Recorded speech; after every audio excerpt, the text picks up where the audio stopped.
Hello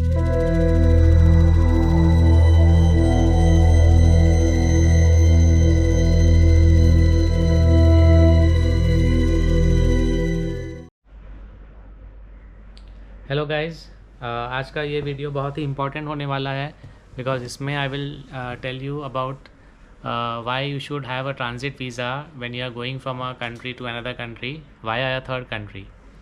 और ये बहुत ही इम्पोर्टेंट वीडियो होने वाला है, तो इसे प्लीज़ लास्ट तक देखिए।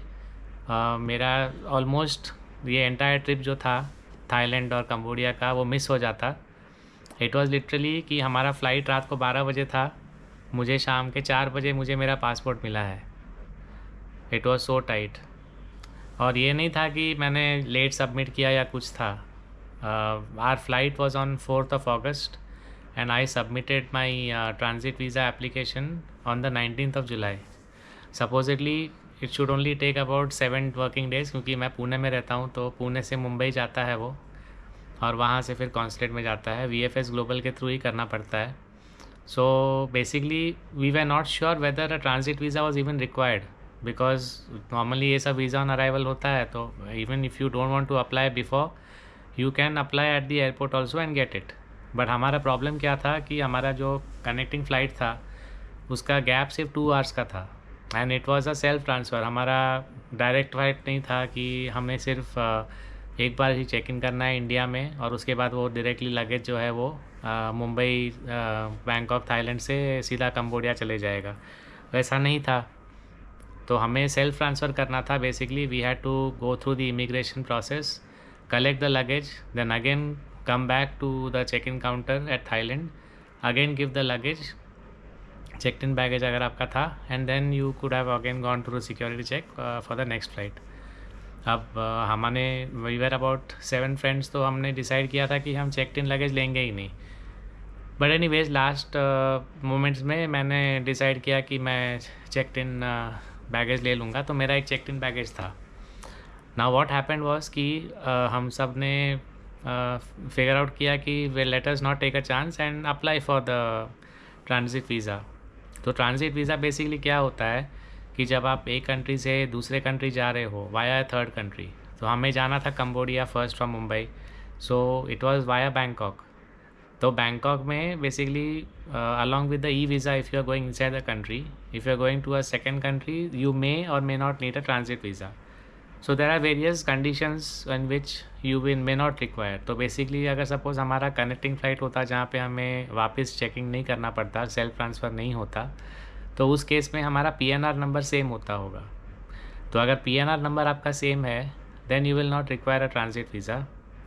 But if your PNR number is different, then you will require a transit visa. तो आपको, अगर आपने पहले से नहीं निकाला है, तो आपको एयरपोर्ट में निकालना पड़ता है वो पहले, उसके बाद ही आप फिर इमिग्रेशन से जा सकते हो। सो हम लोगों ने डिसाइड तो किया था कि हमारा PNR तो अलग है, but still we were not sure, and we came to know this when I went to the consulate. जब सिर्फ 4 डेज़ बचे थे हमारे ट्रिप को, तो तब तक मुझे कुछ इंटीमेशन नहीं आया था। तो उसके लिए मैं थोड़ा सा हासिल करके मुंबई आ गया और कॉन्सुलेट गया। तो दे सेड कि that time I came to know कि PNR नंबर अगर सेम है तो ट्रांजिट वीज़ा नहीं लगेगा। तो मैंने जब उनको बोला कि हमारा PNR नंबर सेम नहीं है, तो उन्होंने बोला तब तो लगेगा। फिर मैं बोला कि but we have only a 2 hour gap between the flights. So then they said कि then you will have to talk to the immigration people. So anyways when I applied on the 19th in Pune, so वहाँ पे मैंने submit कर दिया, they took all the documents. और यहाँ पे एक इम्पॉर्टेंट चीज़ होती है बैंक स्टेटमेंट। बैंक स्टेटमेंट जो आपका रहता है वो आपका, जो आपने अप्लाई किया है, try to get the bank statement up to the previous day. मेरे केस में क्या हुआ कि मैंने 19th को सबमिट किया था, तो मेरा बैंक स्टेटमेंट्स मैंने 12th या 13th को तक का निकाला था। और एक चीज़ इसमें है कि your balance should also be above $700, that is around 60-65,000 rupees in your bank account on that last day. अब ये चीज़ भी मैंने उतना ध्यान नहीं दिया, बिकॉज आई फेल्ट कि एवरेज निकलेगा पूरा 6 मंथ्स का, दे रिक्वायर 6 मंथ्स का bank statement up to the latest date. तो ये ध्यान रखिए कि आप अगर कल जा रहे हो, try to get the bank statement of the till the previous date, और आपका बैलेंस $700 के ऊपर एंड में शो करे। तो ये अगर आप करोगे तो आपका कोई प्रॉब्लम नहीं होगा। तो मेरे केस में 1 वीक के बाद वो क्वेरी आया कि आपको वापस बैंक स्टेटमेंट देना पड़ेगा टिल द लेटेस्ट डेट। तो उसमें मेरा क्या हुआ, 7 to 8 डेज़ का एक्स्ट्रा डिले हो गया। Till the last day there was no confirmation और नो श्योरिटी कि I will be getting the passport even after going to the consulate. So when I went to the consulate on Monday, they said that it is going to be tight, but you should get it by Thursday. हमारा flight actually Friday रात को था, दे said कि Thursday तक आ जाएगा, और मैंने courier का ऑप्शन सिलेक्ट किया था। So then that would not have been possible for them to send it to Pune at my place. So I requested by Wednesday. I did not get any kind of intimation. तो Wednesday को फिर मैं मुंबई के लिए निकल गया। मैं बोला कि let me see, I will take all my luggage everything and I will go to Mumbai. So I told them, the VFS Global team in Mumbai, that please do not send the passport to my home. Keep it with you. I will come and collect it. So Thursday दोपहर तक around 2:30 I got the message saying that your visa has been processed and it will be sent to you. तो मैंने immediately उनको phone करके बोला कि मेरा ये ऐसा मैसेज आया है। So they said yes it is come to us, you can come and collect it. अब इसमें भी और एक इम्पॉर्टेंट चीज़ हमेशा ध्यान रखिए कि whenever you are going to collect it in person, you need to have the receipt which you have been given when you have submitted the application. Without receipt they will not give you the passport in hand.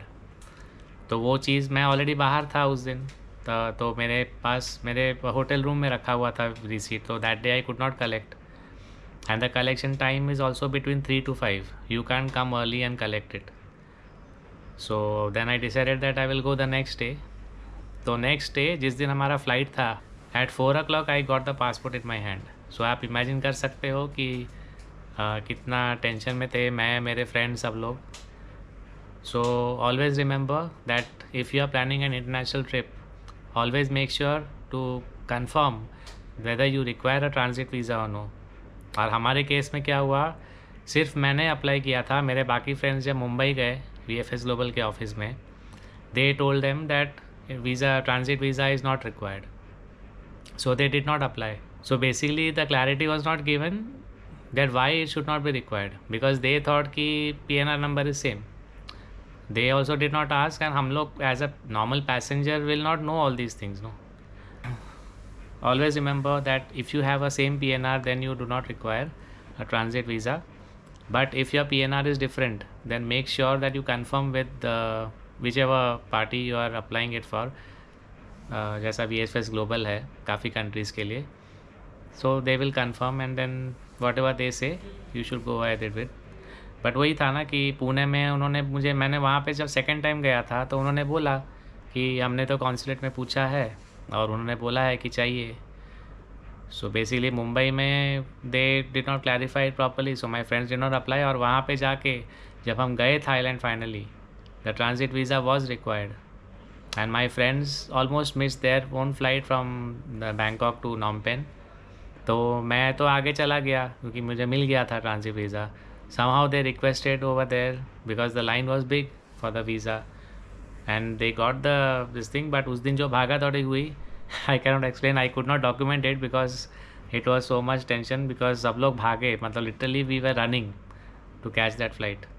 मैं तो भी मेरा जल्दी हो गया था, but क्या हुआ कि वो फ़्लाइट मुंबई से जो गई वो भी आधा घंटा लेट थी और हमारा गैप जो था वो 2 hours का था बैंकॉक से नॉनपे का. So we made it on time, we had enough time afterwards. But क्या होता है ना कि बोर्डिंग टाइम लिखा होता है, अब टाइम डिफरेंस वॉज 1.5 hours का फ्रॉम मुंबई बैंकॉक का जो डिफरेंस होता है टाइम डिफरेंस. तो वो टाइम डिफरेंस का जो होता है वो वॉच वगैरह मोबाइल में अपडेट थोड़ा लेट हुआ, हम लोग को रियलाइज़ भी नहीं हो रहा था कि क्या है ये. तो बाद में फिर we somehow managed to catch this flight. These things were, for me it was a nightmare of getting that passport so late. So please guys, plan all these things in advance, and I hope you have understood the importance of why you need this on time. Otherwise आपका पूरा trip jeopardize हो सकता है, you may even miss your entire trip. ये specially video visa related था. Transit visa के लिए आपको क्या क्या चाहिए और क्यों आपको लेना चाहिए।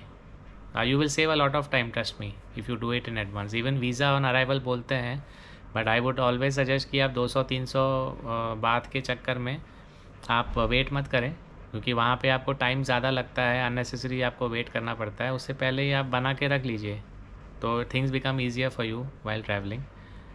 सो मिलते हैं गाइस नेक्स्ट वीडियो में। Thank you, bye bye.